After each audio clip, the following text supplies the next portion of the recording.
Turunkan ego, tentu anak akan lebih penurut. Ya, inilah bahasan tentang mendisiplinkan anak bukan dengan ancaman, melainkan dengan pujian dan motivasi. Pernahkah kita mengancam anak di rumah? Jika iya, berarti kita orang tua dengan ego yang menjulang tinggi.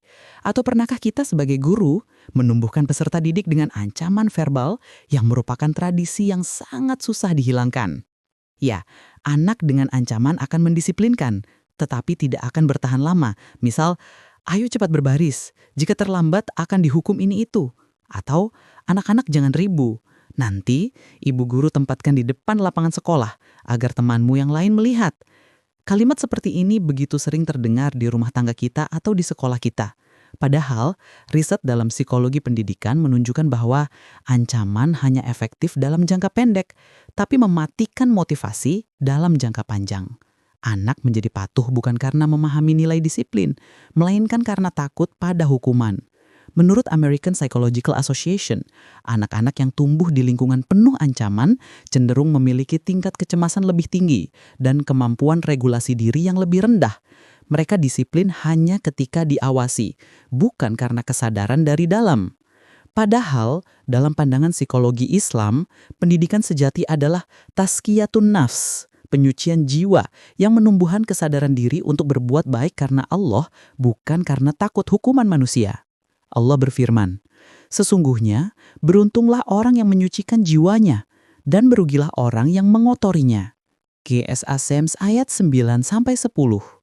Maka, tugas pendidikan bukan menakut-nakuti, tetapi menuntun jiwa agar mencintai keteraturan dan kebaikan. 1. Disiplin bukan ketaatan, tapi kesadaran diri. Anak yang benar-benar disiplin bukanlah yang sekedar patuh pada aturan, melainkan yang memahami alasan di baliknya. Seperti kata Carl Rogers, tokoh psikologi humanistik, "When someone truly understands, they become free." Ketika seseorang benar-benar memahami, ia menjadi bebas. Begitu pula dalam Islam, pemahaman mendalam atau tafakuh adalah kunci amal yang ikhlas. Nabi Muhammad SAW bersabda, "Barang siapa yang dikehendaki Allah menjadi baik, maka Allah akan memahamkannya dalam agama." Hadis riwayat Bukhari dan Muslim. Maka, tugas pendidikan bukan menakut-nakuti, tetapi menuntun jiwa agar mencintai keteraturan dan kebaikan. 2. Hukuman membentuk ketakutan, bukan tanggung jawab. Penelitian dari University of Rochester menunjukkan bahwa hukuman tanpa penjelasan justru menumbuhkan rasa bersalah berlebihan dan ketakutan untuk berinisiatif. Anak belajar menghindari kesalahan, bukan memperbaiki diri. Padahal, dalam Islam, ta'dib artinya membimbing menuju adab, bukan menakuti dengan sanksi. Nabi SAW tidak pernah menghukum dengan kemarahan, tetapi menasehati dengan kasih. Sesungguhnya, Allah Maha Lembut dan menyukai kelembutan dalam segala urusan. Hadis riwayat Bukhari dan Muslim. Ketika anak diajak memahami akibat perbuatannya, misalnya membersihkan air yang ia tumpahkan, ia belajar tanggung jawab tanpa malu. Inilah disiplin yang mendidik, bukan yang melukai. 3. Keteladanan lebih kuat daripada perintah. Psikolog Albert Bandura, pencetus teori social learning, menyebut bahwa anak belajar terutama melalui observasi dan peniruan. Maka, keteladanan jauh lebih efektif daripada perintah. Islam bahkan meletakkan keteladanan sebagai metode pendidikan utama. Allah menegaskan, "Sungguh, pada diri Rasulullah terdapat teladan yang baik bagimu." Quran Surat Al-Ahzab ayat 21. Maka, ketika orang tua ingin anak lembut, jujur, dan disiplin, maka mereka perlu menjadi cerminnya. Anak tidak belajar dari kata-kata, tapi dari perilaku yang ia lihat setiap hari. 4. Disiplin bertumbuh lewat rutinitas kecil. Disiplin bukan hasil satu tindakan besar, tetapi buah dari kebiasaan kecil yang diulang terus-menerus.